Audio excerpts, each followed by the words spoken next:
Sorry, I had an interruption there. So what I was saying was, yes, so I grew up seeing that my mother being abused, emotionally abused my grandmother, and but then she'd have these lucid intervals. She'd be like, oh, my daughter, she's so, I don't know why I said that. I know she wouldn't do any of the things I accused her of, but I don't know, I understand why. It's like she's not in control anymore. And that is the exact same thing I'm been experiencing with my mother, where she would emotionally abuse me. And then I'd be like, why are you saying these horrible, horrible things about me when you know it's not true? And then later when she calms down, she realizes, but then by then I'm like, it's too late, you know. It just make that the emotional pain from the things she says about me, it just kind of corroded our relationship, you know. And similar thing with my father and his parents. I mean, I think he always wanted their affection and approval so much, but then whenever he goes over to them, it's always about, because they're always about money and what he can do for them financially. So he kind of built up this narrative in his head where money is everything, and his way of loving people is through money. So I think that kind of led to him using money to control other people, and he's very controlling financially. Like, he tries to control my mother's, he has controlled my mother's finances, and she lets him. So that's between the two of them. I don't want to get involved there, but he tries to control my sister's finances, my finances, and that's what he learned about love. He believes that unless the people he loves are financially dependent on him, he is not going to be able to, you'll stop loving him as soon as I become financially independent of him. That's what he thinks. And regarding the sexual abuse, I don't know what to say. I don't know if he was sexually abused as a child. I have no idea. I strongly believe my mother was. Like, I believe she was abused by her father, her father-in-law, and I don't know who else.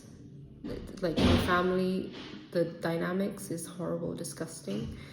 I believe there's a lot of sexual abuse going on in my bigger family than I know about, I ever dreamt of. But this is knowledge from my ancestors. My mother's father came to me and confessed this is what he's done. And I think that he also abused my cousin and me, and he was so horrified at himself, at the fact that he couldn't control his impulses, because probably he was also abused as a child. He was probably, I'm not making excuses here, I'm just trying to be open-minded, because I know this generational trauma does exist, and it is true. I mean, I personally can't understand how anyone can sexually abuse their own child, but I'm just saying, like, I think the point is not to focus on what people have done, and focus more on what they're willing to do to take accountability and to make up for what they've done. So let me explain that, because when I found out about my grandfather, I was shocked. I was absolutely shocked, and I felt disgusted. I felt like this is a man I've idolized for all my life, and I felt so bad that he had passed away when I was just 1 year old, just a year old, and he passed away.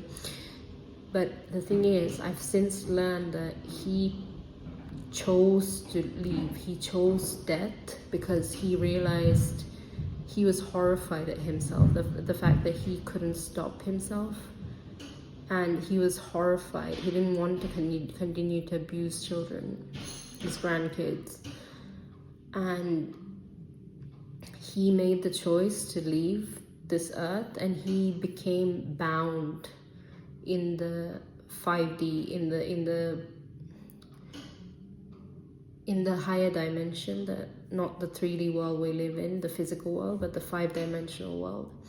And he became bound because he had committed these sins. His soul became bound, and he kind of came through to apologized, and his spirit was channeled by my uncle multiple times in our temple in India, and he was just crying because of his remorse, because of his pain and the fact that he was bound. And then my mother did all this, some kind of rituals to free him.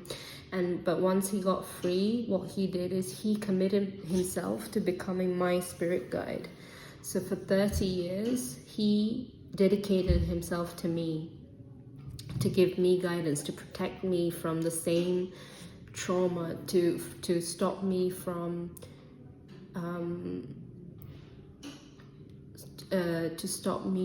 being subject to the same trauma.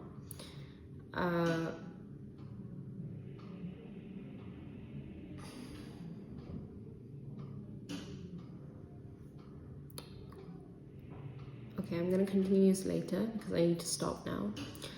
But so I'm going to pick this up next time.